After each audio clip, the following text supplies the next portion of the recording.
Friends, నిన్న సైన్స్‌కి సంబంధించి క్లాస్ 1 అని చెప్పి నేను ఒక వీడియో అప్లోడ్ చేశాను. అది నేను మళ్ళా వీడియో చేద్దామని ఎందుకు అనుకున్నానంటే, అదేదో ఫాస్ట్‌గా చెప్పినట్టు అనిపించింది. నేను డీటెయిల్‌గా ఎక్స్‌ప్లెయిన్ చేద్దాం అనుకున్నాను. ఇంకొకటి ఏందంటే, వీడియో లెంత్ అనేది పెరిగితే మళ్ళా కొంతమంది అభ్యర్థులు ఏందంటే, మన దగ్గర కంటెంట్ ఉన్నా సరే మనం అట్రాక్ట్ అవ్వరు. అంటే చూడాలి, ఎందుకులే అది ఇది అని అనుకుంటారు. ఇవి మొత్తం ఫ్రెండ్స్, ఇవి నేను ఎన్‌సీఈఆర్‌టీ బుక్‌లో నుంచి రాసినవి ఇవి. ఇవి చూడండి. ఇప్పుడు 6th క్లాసు సెమ్ 1 ఇది. అంటే 6th క్లాస్‌లో 2 పార్ట్స్ చేశారు. అది దాంట్లో ఇది పార్ట్ 1. ఇక్కడ చూడండి, ఆహారంలోని అంశాలు. నేను ఇక డైలీ ఎక్స్‌ప్లెయిన్ చేస్తాను ఫ్రెండ్స్. నా నోట్స్ అంతా ఇది ఫస్ట్ 6th, 7th నోట్సే ఇది. ఇది 6th, 7th వరకే రాశాను. నెక్స్ట్ నోట్స్‌లో 8th రాశాను. ఇవి మొత్తం ఓన్లీ టెక్స్ట్ బుక్‌లో అయ్యాయి ఫ్రెండ్స్. నేను బయట ఎక్కడా రాయలేదు. ఏ బుక్కు కొనలేదు నేను. ఇది నేను టెక్స్ట్ బుక్‌లో చూసి నాకు అర్థం కాని చోట ఆగి మరీ నేను ప్రిపేర్ చేసుకున్న నోట్స్ ఇది. చూడండి, ఇవి మొత్తం చదివితే మీకు సైన్స్‌లో గ్రూప్ డీలో 25కి ఒక్క మార్కు కూడా మిస్ అవ్వకుండా 25 మార్క్స్ ఖచ్చితంగా వస్తాయి. నేను గ్యారంటీ ఇస్తున్నాను. మొన్న టెక్నీషియన్ గ్రేడ్ 3లో నేను 40 మార్కులకి దాదాపు 36 మార్కులు పెట్టాను. నాకు 36కి 35 వచ్చినాయి ఫ్రెండ్స్. ఒక్క బిట్ అనేది నాకు పోయింది. అది 9th క్లాసు బయాలజీలో పోయింది, కణజాలాలకు సంబంధించి. ఇక్కడ చూడండి ఫ్రెండ్స్, నేను ఎక్స్‌ప్లెయిన్ చేస్తాను చూడండి. మనం ఏదైనా ఒక క్వశ్చన్, ఏదైనా ఒక సబ్జెక్ట్ నేర్చుకునేటప్పుడు దాన్ని మనకి అటాచ్ చేసుకుంటూ చదవండి, చాలా ఈజీగా ఉంటుంది. మనం తినే ఆహారంలో శరీరానికి అవసరమైన కొన్ని అంశాలు ఉంటాయి. ఈ మొత్తం ఏం అవసరం లేదు, నేను చెప్తాను చూడండి. ఆ అంశాలను ఏమంటారంటే పోషకాలు అంటారంట. ఆ పోషకాలు ఏమేంటి? కార్బోహైడ్రేట్లు, ప్రోటీన్‌ని మాంసకృతులు అని అంటాం. కొవ్వులు, విటమిన్లు, ఖనిజ లవణాలు, వీటికి అదనంగా ఆహారంలో శరీరానికి అవసరమయ్యే పీచు పదార్థాలని రఫేజ్ అంటాము. ఓకేనా ఫ్రెండ్స్? అయితే ఈ పిండి పదార్థాలు మన శరీరంలో మనం తీసుకునే ఆహారంలో ఉన్నాయో లేదో కొన్ని టెస్ట్ చేయొచ్చు. ఈ టెస్ట్ అనేది మనకి ఇంపార్టెంటు. ఆ టెస్ట్ చేసినప్పుడు ఏ కలర్లోకి చేంజ్ అవుతుంది అనేది మనకి ఇంపార్టెంట్. మన ఆహారంలో ప్రధానంగా కార్బోహైడ్రేట్లు స్టార్చ్ అండ్ చక్కెర రూపంలో ఉంటాయి. ఏ రూపంలో ఉంటాయి అంటే స్టార్చ్ అండ్ చక్కెర రూపంలో ఉంటాయి. ఓకేనా ఫ్రెండ్స్? అయితే ఈ స్టార్చ్ పరీక్ష కోసం, అంటే మనం తీసుకునే ఆహారంలో స్టార్చ్ ఉందా లేదా అని తెలుసుకోవడానికి ఒక టెస్ట్ చేస్తారు. ఆ టెస్ట్ దేనికి ఉపయోగిస్తుంది? ఆ టెస్ట్లో ఉపయోగించే ఎలిమెంట్ ఏంటిదనంటే సజల అయోడిన్ ఉంటుంది కదా ఫ్రెండ్స్. దానికి కొంచెం వాటర్ చేసి మిక్స్ చేస్తే అది సజల అయోడిన్ అంటాము. ఆ ద్రావణాన్ని మనం తీసుకున్న ఆహార పదార్థం ఉంటుంది కదా, ఆ ఆహార పదార్థానికి ఈ అయోడిన్ ద్రావణం కలిపినప్పుడు ఆ పదార్థం యొక్క రంగు నీలి నలుపు రంగులోకి మారుతుంది. నీలి నలుపు రంగులోకి మారితే దాంట్లో ఏమున్నట్టు? స్టార్చ్ ఉన్నట్టు. ఒకటి అర్థమైంది కదా ఫ్రెండ్స్? ఇది స్టార్చ్ కోసం చేసే పరీక్ష. దాంట్లో ఉపయోగించేది అయోడిన్. అది కలర్ చేంజ్ ఏమో నీలి నలుపు రంగులోకి మారుతుంది. నెక్స్ట్ ప్రోటీన్స్ పరీక్ష కోసం. ఇది చాలా ఇంపార్టెంట్ ఫ్రెండ్స్. ఈ 2 గుర్తుపెట్టుకోండి. నెక్స్ట్ వచ్చేసి మనం ఈ ప్రోటీన్స్ పరీక్ష కోసం ఏం చేస్తామంటే కాపర్ సల్ఫేట్ దాని యొక్క ఫార్ములా CuSO4. ఆ ద్రావణాన్ని మళ్ళీ కాస్టిక్ సోడా, దాన్నే మనం సోడియం హైడ్రాక్సైడ్ అంటాం. దాని ఫార్ములా NaOH. నేను ఈ విధంగా ఎందుకు రాశానంటే, మనం ఈ విధంగా 6th నుంచి చదువుకుంటా వెళ్తా ఉంటే ఈ ఫార్ములాస్ మనకు గుర్తుంటాయి. ఈ ఎగ్జామ్లో ఇవ్వడానికి కూడా సోర్సెస్ ఇవే. ఇప్పుడు చూడండి, ఇక్కడ ఒక పాయింట్ చెప్తాను. కాపర్ సల్ఫేట్నే మనం ఏమంటామంటే నీలాతోత ఆర్ బ్లూ విట్రియాల్ అంటాం. అని అంటాం, గుర్తుపెట్టుకోండి. అయితే ఈ ప్రోటీన్ ఉంటే ఆహారంలో, మనం తీసుకునే ఆహారంలో ప్రోటీన్ ఉంటే దాని యొక్క రంగు ఏమవుతుందంటే వీటిని యాడ్ చేసిన తర్వాత ఊదా రంగులోకి మారుతుంది. ఈ ఊదా రంగులోకి మారితే ఏమున్నట్టు? ప్రోటీన్ ఉన్నట్టు. ఓకేనా ఫ్రెండ్స్? అయితే కొవ్వుల పరీక్ష కోసం మనం చేయొచ్చు. కాగితాన్ని ఉపయోగించి ఏదైనా పిండి వంటకాన్ని అప్పుడే చేసినప్పుడు దాన్ని కాగితం మీద గట్టిగా పట్టుకొని వదిలేస్తే ఆ కాగితం మీద నూనె మరుకుంటే అక్కడ దాంట్లో కొవ్వు ఉందని అర్థమవుతుంది. మనకి చూడొచ్చు. ఇది ఇంపార్టెంట్ ఏం కాదు అంతగా. చూడండి, పిండి పదార్థాలు మన శరీరానికి శక్తిని ఇస్తాయి. అవును కదా ఫ్రెండ్స్? కొవ్వులు కూడా మనకు శక్తిని అందిస్తాయి. అయితే కొవ్వులు అండ్ పిండి పదార్థాలు ఈ రెండిట్లో పోలిస్తే కొవ్వులే ఎక్కువగా శక్తిని అందిస్తాయి. కానీ ఇక్కడ ఏమి ఇచ్చిండంటే పాయింట్, కొవ్వులు పిండి పదార్థాలు కలిగి ఉన్న ఆహార పదార్థాన్ని శక్తినిచ్చే ఆహార పదార్థాలు అని అంటారు. ఏమంటారు? కొవ్వులు పిండి పదార్థాలు కలిగి ఉన్న ఆహారాన్ని శక్తినిచ్చే ఆహార పదార్థాలు అంటారు. ఇవి మన శరీరం యొక్క మరి పెరుగుదల మరమ్మతుల కోసం ప్రోటీన్లు ఖనిజ లవణాలు అవసరం. పెరుగుదల అండ్ మరమ్మతుల కోసం ప్రోటీన్లు ఖనిజ లవణాలు అవసరం కదా ఫ్రెండ్స్. అయితే ప్రోటీన్లు కలిగి ఉన్న ఆహార పదార్థాలను ఏమైనా ఉంటే శరీర నిర్మాణ ఆహార పదార్థాలు, body building sources in food అని అంటాం. అవేంటివి? ప్రోటీన్స్. అయితే విటమిన్లు ఏం చేస్తాయి మన శరీరానికి? వ్యాధుల నుంచి కాపాడతాయి. మళ్ళీ కళ్ళు, దంతాలు, ఎముకలు, చిగులను ఆరోగ్యంలో ఉంచడంలో సహాయపడతాయి. విటమిన్లో మన కళ్ళు దేనికి అంటే ఏ విటమిన్ మన కళ్ళని ఆరోగ్యంగా ఉంచుతుంది? Vitamin A. దంతాలు, ఎముకలు బాగా దృఢంగా ఉండాలంటే విటమిన్ డి. ఇవి ఉంటాయి ఫ్రెండ్స్. చూడండి, నెక్స్ట్ వచ్చేసి విటమిన్స్. ఇప్పుడు విటమిన్స్ ఎన్ని రకాలు ఉంటాయి ఫ్రెండ్స్? మొత్తము విటమిన్స్ వచ్చేసి దాదాపు 6 ఉంటాయి. B complex 1 and C. ఇక్కడ నేను రాశాను చూడండి, ఇది నిన్న వీడియోలో నేను ఎక్స్ప్లెయిన్ చేశాను. కేడా గుర్తుపెట్టుకోండి. కేడా అనేది కొవ్వు. ఎందుకంటే ఇలా ఎందుకు రాశానంటే vitamin K, vitamin E, vitamin D, vitamin A ఇవి మాత్రమే కొవ్వులో కలుగుతాయి. And C and B complex and C ఈ రెండు ఏం చేస్తాయి అంటే నీటిలో కలుగుతాయి. ఓకేనా ఫ్రెండ్స్? నేను ఆ విధంగా గుర్తుపెట్టాను. చూడండి, విటమిన్ ఏ ఏం చేస్తుందంటే మన చర్మం, కళ్ళను ఆరోగ్యంగా ఉంచుతుంది. విటమిన్ సి శరీరంలోని అనేక వ్యాధులతో పోరాడడానికి సహాయపడుతుంది. కరోనా టైం గుర్తుంది కదా, విటమిన్ సి సిట్రస్ పళ్ళు ఎక్కువ తినమని చెప్పారు కదా, ఎందుకంటే ఇమ్యూనిటీ పవర్ అనేది పెంచుకోవడానికి. అట్లా గుర్తుపెట్టుకోండి.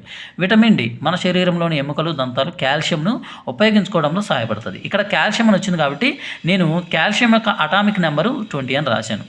ఇలా నేను ప్రతిదానికి 1కి 2 చేసుకుంటా ఒకటి తీసుకెళ్లకుండా దాంతోపాటు ఇంకొక మ్యాటర్ని తీసుకుంటా నేను అలా రాశాను ఫ్రెండ్స్. మీకు చాలా అంటే చాలా ఉపయోగపడుతుంది ఇది. ఇంకోటి వచ్చేసి ఖనిజ లవణాలు మన శరీరానికి తక్కువ మోతాదులో అవసరమవుతాయి. అయితే బియ్యం ఇతర పోషకాల కంటే కార్బోహైడ్రేట్లను ఎక్కువగా కలిగి ఉంటుంది కాబట్టి కార్బోహైడ్రేట్ సమృద్ధి అని బియ్యాన్ని అంటాం. ఓకేనా ఫ్రెండ్స్? ఈ పోషకాలతో పాటు మన శరీరానికి పీచు పదార్థాలు, నీరు అవసరం. ఆహారంలో ఉండే పీచు పదార్థాలను ఏమని పిలుస్తాం? రఫేజ్. ఇందాక చెప్పాను కదా, ఈ రఫేజ్ అనేది మొక్కలు, పీచు, తృణధాన్యాలు, బంగాళదుంప, తాజా పండ్ల నుంచి లభిస్తుంది. ఓకేనా ఫ్రెండ్స్? అయితే ఈ పీచు పదార్థాలు మన శరీరానికి ఎటువంటి పోషకాలను అందించదు, గుర్తుపెట్టుకోండి. ఈ కింది వాటిలో మన శరీరానికి ఎటువంటి పోషకాలను అందించంది ఏది అని అంటే మనం అక్కడ విటమిన్లు, ప్రోటీన్లు, కొవ్వులు అని ఇచ్చి మళ్ళీ రఫేజ్ అని ఇస్తే రఫేజ్ అని గుర్తుపెట్టుకోవాలి, లేకపోతే పీచు పదార్థాలు అని ఇస్తారు. అయితే ఇది ఏం చేస్తుందంటే రఫేజ్ మన పోషకాలను అందించదు కానీ మన శరీరానికి బరువుని చేకూరుస్తుంది. అదేవిధంగా జీర్ణం కానీ ఆహార పదార్థాన్ని కూడా ఏం చేస్తుంది అంటే బయటకు తొలగించడానికి సహాయపడుతుంది. నీరేం చేస్తుంది? ఆహారం నుండి పోషకాలను గ్రహించుకోవడానికి నీరు అనేది ఉపయోగపడుతుంది. అయితే అనేక కూరగాయలు కానీ, పండ్లు, తొక్కలు కానీ, విటమిన్లు కానీ, ఈ కూరగాయలు, పండ్లు, తొక్కలు ఇవి ఉంటాయి కదా ఫ్రెండ్స్. కొంతమంది ఏం చేస్తారంటే తొక్కతో పాటు తినేస్తూ ఉంటారు. అట్లా కొన్ని పండ్లు తొక్కతో పాటు తినేస్తూ ఉంటారు. అంటే ఏందని ఇక్కడ ఏం చెప్తున్నానంటే ఈ తొక్కలు, ఈ కూరగాయలు ఏం చేస్తాయంటే మనం కడగటం కానీ లేకపోతే ఎక్కువగా ఉడికించడం వల్ల కానీ దాంట్లో ఉండే విటమిన్లు, ఖనిజ లవణాలు అనేవి పోతూ ఉంటాయి. బియ్యాన్ని ఎక్కువసేపు కడగటం వలన విటమిన్లు అనేవి పోతాయి. బియ్యాన్ని ఎక్కువసేపు కడగడం వలన ఒక వ్యాధి వస్తుంది. ఆ దాంట్లో ఉండే ఒక విటమిన్ లోపించడం వల్ల ఆ వ్యాధి వస్తుంది. అది B1 ఫ్రెండ్స్. బియ్యాన్ని ఎక్కువగా కడగటం వలన B1 అనేది లోపించి బెరిబెరి అనే వ్యాధి వస్తుంది. ఇక్కడ చూడండి, ఇంకొకటి ఉడికించేటప్పుడు కలిగే వేడి వలన నశించే విటమిన్ ఏది అని అడిగితే విటమిన్ సి అని మీరు గుర్తుపెట్టుకోవాలి. ఇక్కడ చూడండి, ఇంకా చూడండి, ఇది నార్మల్ పాయింట్. అంటే ప్రోటీన్స్ కానీ, కొవ్వులు కానీ, లేకపోతే ఇంకా విటమిన్స్ కానీ లేకపోతే ఏమవుతుందంటే మన శరీరంలో ఒకటంతే ఫ్రెండ్స్, మన శరీర ధర్మాన్ని మనం ఎక్కడైతే బ్రేక్ చేస్తామో అక్కడ వ్యాధి అనేది వస్తుంది. అదే అతను చెప్తుంది. ఓకేనా ఫ్రెండ్స్? ఇక్కడ అంత పెద్ద మ్యాటర్ ఏం లేదు, మీరు చూడండి. అంటే క్వాషియోర్కర్ అది మీకు 10th వస్తాయి. ఆ విటమిన్స్, ప్రోటీన్స్ లోపం వల్ల వచ్చే వ్యాధులు అవి మొత్తం మీకు 10th, 9th వస్తుంది. అది కూడా ఫర్దర్గా ఎక్స్ప్లెయిన్ చేస్తాను. ఫస్ట్ 6th, 7th ఎక్స్ప్లెయిన్ చేస్తాను ఈ 2 డేస్లో. మీరు నేర్చుకోండి, చాలా ఈజీగా ఉంటుంది ఇది. ఇక్కడ విటమిన్ ఏ వల్ల వచ్చే వ్యాధి ఏంటిది? దృష్టిలోపం. దాని యొక్క సైంటిఫిక్ నేమ్ ఏంటిది? రెటినాల్. దృష్టిలోపం అంటే గుర్తుపెట్టుకోండి, కన్ను కదా ఫ్రెండ్స్. కన్ను లోపిస్తేనే మనకి కన్ను ద్వారా చూడలేకపోతేనే మనం దృష్టిలోపం అంటాం. కన్నులో ఉండే రెటినా అనేది ఒకటి ఉంటుంది. ఆ విధంగా విటమిన్ ఏ యొక్క సైంటిఫిక్ నేమ్ ఏంటిదంటే రెటినాల్. చూపు మందగించడం, చీకటిలో కనిపించకపోవడం, కొన్నిసార్లు చూపు కోల్పోవడం, ఓకేనా ఫ్రెండ్స్. ఇంకోటి ఇక్కడ కెరాటోమెలేషియా అనే ఒక వ్యాధి వస్తుంది. జిరాప్థిల్మియా అనే ఒక వ్యాధి కూడా వస్తుంది. అది ఫర్దర్ క్లాసెస్లో ఉంది, కానీ నేను ఇక్కడ నార్మల్గా రాశాను చూడండి. విటమిన్ బి1 అంటే ఏంటిది? బెరీ. దీన్ని సైంటిఫిక్ నేమ్ ఏంటిది? థయామిన్. ఓకేనా ఫ్రెండ్స్. బలహీనమైన కండరాలు, దీనివల్ల వచ్చే డిసీజెస్, మరియు పనిచేయడానికి శక్తి సరిపోకపోవడం.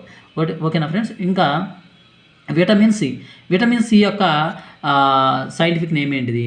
Ascorbic acid. ఈ విటమిన్ సి లోపిస్తే వచ్చే వ్యాధి ఏంటిదంటే స్కర్వీ.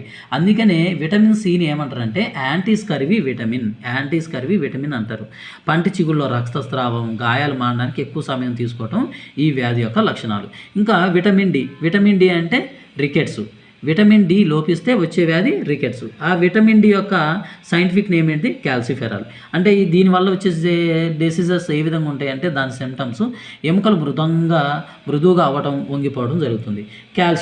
కాల్షియం అనేది మనకి లవణం ఫ్రెండ్స్, ఇది కాల్షియం గుర్తుపెట్టుకోండి. అయితే ఎముకలు దంతక్షయం అంటే ఎముకలు బలహీనంగా అయిపోవడం, ఇక్కడ ఇచ్చారు కదా, బలహీనంగా ఎముకలు ఉంటాయి అండ్ దంతక్షయం కూడా వస్తుంది. అయోడిన్ ఏమైందంటే ఈ అయోడిన్ లోపిస్తే మెడలోని గ్రంథులు వాచినట్టుగా అనిపిస్తూ ఉంటాయి. ఇదేంటంటే గాయిటర్ వ్యాధికి సంబంధించింది, పిల్లల్లో మానసిక వైకల్యం. ఇక్కడ చూడండి ఫ్రెండ్స్, అయోడిన్ వచ్చింది కాబట్టి గాయిటర్ వ్యాధిలో ఉపయోగించే ఐసోటోప్ ఏంటిదంటే అయోడిన్ ఐసోటోపు. ఇంకోటి వచ్చేసి ఇనుము కదా ఫ్రెండ్స్. ఇనుము అనేది మన రక్తంలో ఉండే ఎలిమెంట్ ఏంటిదంటే ఇనుము. ఈ ఇనుము మన రక్తంలో లోపిస్తే నీరసంగా ఉంటారు. అందుకని ఐరన్ ట్యాబ్లెట్స్ కొంతమంది వేసుకుంటూ ఉంటారు కదా, అది.